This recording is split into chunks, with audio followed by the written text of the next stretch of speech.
Hey everyone, it's Andrew again, and today I'm going to do a little run through on how I work with the 2 by 1 millimeter rectangular wire. That's like the biggest rectangular wire I prefer to use. I've tried the 3 by 1 millimeter and it just bends kind of weird. I might try the 3 by 2 millimeter at some point, but that just seems honestly really big. The 2 by 1 millimeter is a pretty big gauge wire, and you have to be a little careful with it when you're working with it because it can tear your frame, it can scratch stones, it can, do some damage if you're not careful while you're working with it.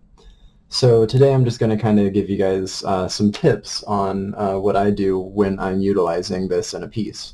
And so here I have just a simple frame that's for another piece I'm going to be releasing. I'm not even really planning on using rectangular wire on it. I just figured it would, work for the purpose of this video. And so I've got my length of rectangular wire here, and then obviously the first thing you're going to want to do is attach this to either your frame or, one of your wires on the back.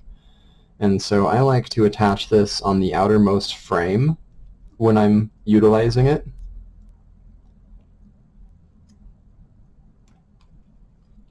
And so what I like to do, because, it's a little difficult to bend, I'll back it with my finger there, and then I'll also use my pliers to start to curl it up.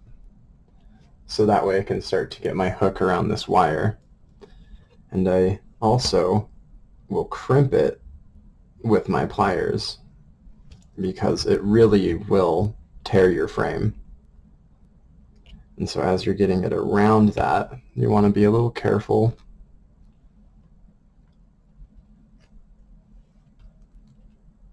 Bent the frame a little bit right there.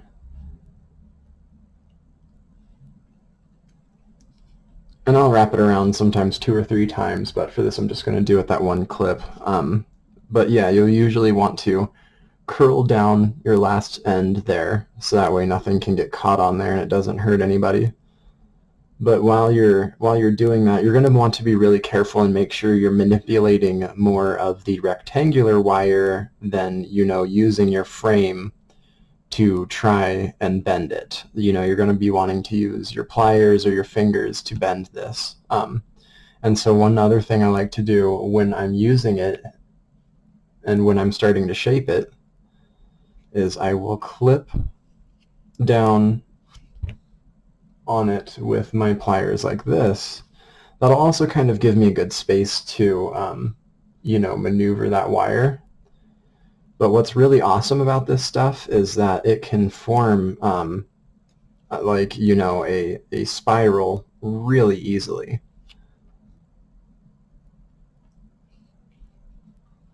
Because it's just a thicker gauge wire, and so it really starts to form a natural curl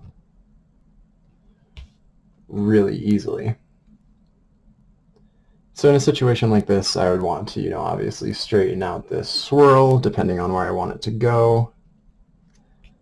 And so what I'm going to do is take another pair of pliers so that way I can hold it with one and then move it with the other one.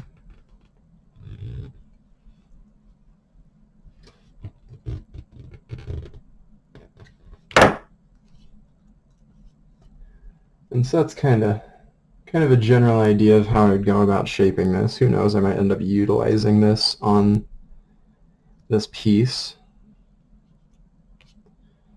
But like I said, you do want to be careful when you're using this wire because that tied down point right there, it will cause a lot of strain on your frame if you're not, holding it down like that so it's stable. I've torn a couple of frames, just twisting this around and stuff, and so yeah, I was requested this video by one of the patrons out there, and she had ordered some of this gauge of wire thinking that it was what I was recommending in one of the tutorials. That was my mistake. she was wondering if there was anything she could use it for, and I said, well, yeah, definitely. I use it all the time and stuff. It's actually one of the gauges that I have, on my desk basically all the time.